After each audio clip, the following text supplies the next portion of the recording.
If I rebuilt this Tacoma from scratch, I'd be doing things completely differently. When I first got this thing, I just wanted to put mods on it. All the lighting, suspension, accessories, anything that I really could afford at the time. But honestly, that mindset just ended up costing me a lot more time and money than it really should have. Now, the biggest mistake I made early on was the wiring. I got lights in the mail, and when I got them, I was like, I just want to see them. So I just kind of rigged it up. It ended up staying that way and ended up costing me a lot more money in the long run. At a certain point, it got so bad, I ended up having to rip everything out.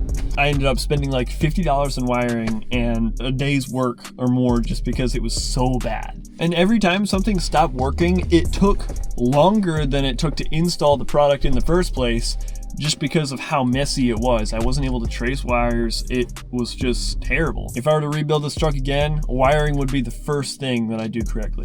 Another mistake I made was just buying cheap parts. I wanted to see the build moving, but replacing parts adds up twice as fast. Between redoing installs, replacing things that failed, and telling myself I'll upgrade in the future, I would have saved so much money by doing it right the first time. Some parts are fine to save money on, but when it comes to suspension, wiring, and reliability stuff, not so much. Now, the last big mistake was the order I did my mods in. I went for all the fun mods, the leveling kit, the lights.